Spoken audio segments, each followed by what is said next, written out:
Good morning, this is Connor from 500 Edge, where we trade SPX 0DTE options. If you want to join the team, link in the description. In this video, I'm going to recap the previous session and break down what matters today ahead of the opening bell. On Tuesday, we were quite active amid choppy conditions, taking a total of 9 trades, 6 winners, 2 losers, 1 flat, for a total absolute return of $2,531 or 1.47% in our 1% risk model portfolio, where we are risking no more than 1% per trade. Now, we knew going into the market it was going to be a choppy session, some drifting type action amid sector rotation. Generally not the best environment for single options, hence the large number of trades. It pays to be tactical, quick entries and exits, and just going for those base hits. Now, we did trade live for about 4.5 hours yesterday, myself, the senior traders. So if you're available, I highly recommend attending those live streams. It's a great environment to learn, network, and we're going to be doing it again today for FOMC, the last 2 hours of trade. So again, if you're a member, feel free to join us in the live stream. If you're not a member and you want to trade with us, join the team, link in the description. The SPX closed down 0.57% to 75.11, closing at lows. The theme of the day was sector rotation. Defensives bid, cyclicals bid, financials up 1.5%. However, growth was sold, primarily technology down 2.8%, semis down nearly 5%. So whenever you see rotation, it's generally an indication of lower volatility, grinding type action. And then in terms of that directional skew, you always want to look towards technology, as it is a 34% weighting in the S&P 500. So if you're seeing rotation out of technology, generally a negative drift. If you're seeing rotation into technology, generally a positive drift. Now, we had a range at the open, 75.65 on the upside. That was the pre-market high.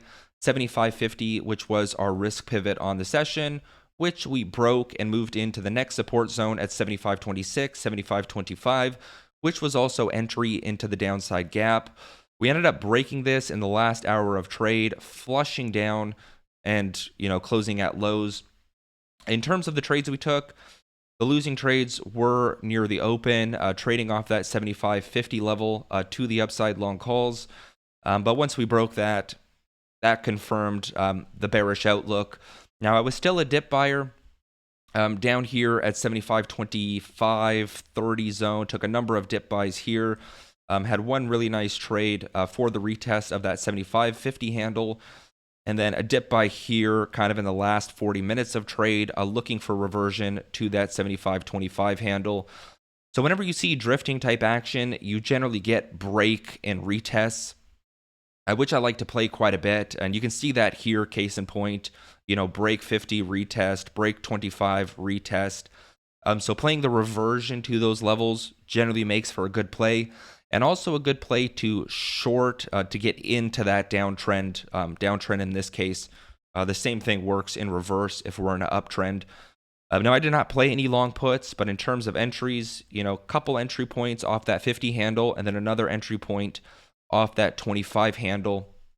Again, in the last hour of trade, which there was good volatility. And good volatility in the last hour of trade can make for some pretty quick gains for single options. But again, not the best environment for single options. Butterflies, credit spreads, generally easier to manage. For today, levels are largely unchanged, and our thesis from Monday remains valid, that the market would be boxed in between 2 major gamma levels going into option expiration on Thursday. That is 7,600 on the upside, 7,500 on the downside, with 75.50 as the pivot point.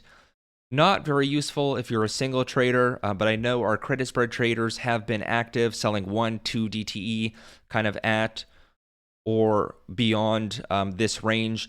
Now, there is a bit of a question mark here today in regards to that thesis. We have FOMC decision at 2 o'clock. Expectations are for no rate change. So the attention is going to shift to the Fed press conference, and it is Kevin Warsh's first presser. So a little bit of uncertainty in regards to that. Now, if we do break 7,500, we have our SPX flip level just below 74.95. That's our main risk-off trigger with a large gap on the downside, gap fill 74.31. Now, there is some support within this gap, 74.60, 74.50, and then 74.30, which basically aligns here with gap fill. On the upside, 75.50 remains a secondary transitional level today. Above, flows are going to be much more supportive. And then the big level to watch on the upside is going to be 75.75, which is more or less the high from Monday. With a gap on the upside, entry 75.78, gap fill 75.84, and then the big 7600 handle. Transitioning over to our dashboard, total gamma exposure for the SPX remains positive, 720 million notional, trading above our transitional level of 74.95. As long as we hold above this level, we remain in the buy the dip regime. As you can see above, most strikes are positive, that is supportive for the market price. Below, most strikes are negative, that is destabilizing for the market price. 75.50 remains a key pivot level. In between 50 and 7,500, it's a much more neutral profile where you generally see more choppy type action. Case in point, yesterday's session. Above 50, flows are going to become much more supportive. As you can see, all strikes above positive.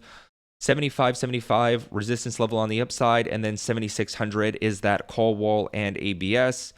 If we go to the absolute gamma chart, you can see the significance of these levels going into option expiration on Thursday. 7,600 on the upside, 7,500 on the downside, and 75.50 as that pivot point. In terms of the implied move today, 1.2%. That is an implied high of 76.01 and an implied low of 74.21. On the calendar today, retail sales due out at 8:30.